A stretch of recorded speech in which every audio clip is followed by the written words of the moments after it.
Akhirnya model Paula Verhoeven menjawab isu soal penyakit HIV yang disebut-sebut masuk dalam putusan cerai dengan Baim Wong. Paula Verhoeven menjawab isu itu ketika menjadi bintang tamu dalam podcast milik Denny Sumargo yakni Curhat Bang Densu pada Selasa, 22 April 2025. Pada kesempatan tersebut, Paula Verhoeven kini mulai berani speak up tentang perhara rumah tangganya dengan Baim Wong. Terlebih muncul dugaan perselingkuhan dengan sebutan istri durhaka.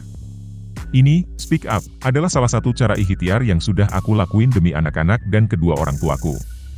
Hasilnya terserah Allah, terang Paula Verhoeven. Denny Sumargo pun mempertanyakan sampai kapan Paula akan terus berdiam. Terlebih saat ini masih pemberitaan tentang Paula hingga sebutan penyakit HIV. Pertanyaannya mau sampai kapan? Kemarin kamu mutusin diam ujung-ujungnya akhirnya kamu ngomong, terang Densu. Kami mau bertahan dengan semua polemik yang sudah terlempar narasi di media. Termasuk yang barusan aku dengar lagi yang baru, penyakit HIV. Kamu memilih untuk diam, masalah kamu ada sakit dan kamu memilih diam dan sudah capek, orang pasti akan ada yang bersimpati. Tapi ini akan jadi jejak digital, kan sudah kita obrolin di awal, anak-anak gimana bacanya, gimana pertanggungjawaban saya, bagaimana saya harus menjelaskan itu pasti ada di kepala kamu. Jadi untuk sekarang ini, biarkan begitu saja narasi itu? Kamu mau biarkan itu? Tanya Densu. Paula hanya terdiam dan menahan tangis. Melihat Paula tak bisa langsung merespons pertanyaan tersebut, Densu memilih melemparkan pada kuasa hukum, Alfon. Coba ke lawyer dulu, sahut Densu. Menurut Alfon, Paula sudah memutuskan speak up tentang rumah tangganya namun ia memilih untuk fokus. Pihak Paula Verhoeven hanya akan menjawab dulu tentang apa yang berdampak pada anak. Khususnya tentang tuduhan perselingkuhan. Pertama gini, kalau saya sebagai lawyer memberikan pandangan secara hukum. Tapi dalam konteks yang lain pertanyaannya bagaimana kita merespons.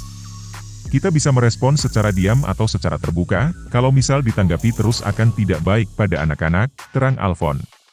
Apalagi yang namanya netizen ini tidak berbicara tentang simpati tapi tentang angka-angka, baik clickbait, hoax macam-macam lah muncul nah ini paling berbahaya, semisal ini akan clickbait untuk kepentingan ekonomis ini kan paling berbahaya.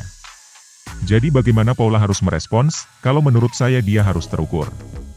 Mana hal yang sebenarnya tidak bersinggungan dengan anak. Nah yang bersinggungan dengan anak, itu yang akan kita respons. Terutama respons secara hukum, tambahnya.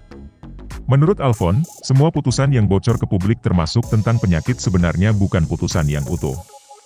Hal ini membuat publik hanya menyimpulkan dari pihak masyarakat. Padahal putusan yang bocor bisa saja tidak sesuai fakta persidangan. Yang menarik, baru-baru ini muncul, padahal yang namanya putusan itu hanya didapat oleh kedua belah pihak. Tapi memang ke depan akan dipublis. Parahnya, itu diambil sesuatu yang sebenarnya tidak sesuai dengan fakta persidangan.